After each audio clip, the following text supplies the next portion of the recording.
The Invisible Strings, How Psychology Controls and Protects You. The story. In a quiet cafe on a rainy evening, a man named Zane sat across from a woman he had just met through a mutual friend. She smiled, laughed, leaned in. To anyone watching, it looked like chemistry. But what they didn't know was that Zane had spent years studying psychology, not just academically, but socially. He understood how people react to mirroring, how dopamine and body language influence trust, how a well-timed compliment can feel like love, and how silence sometimes speaks louder than words.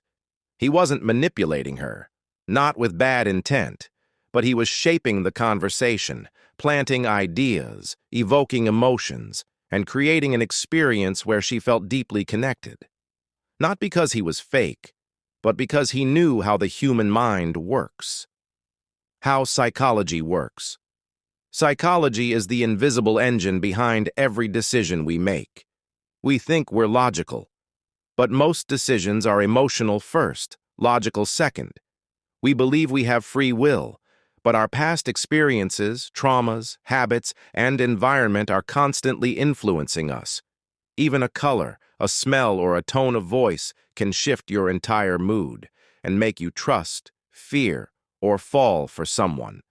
Everything, from advertising to politics, relationships to religion, uses psychological triggers. How to protect yourself. 1. Know your triggers.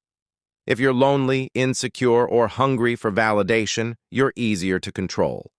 Identify your weak spots. 2. Pause before you react. Most psychological influence happens in the moment, through speed, pressure, or flattery. Slow it down. 3. Look for consistency. Is what they're saying matching what they're doing? Psychology can fake charm, but not consistent values. 4. Educate yourself. The more you know about manipulation, emotional anchoring, persuasion, and social engineering, the harder it is to be fooled.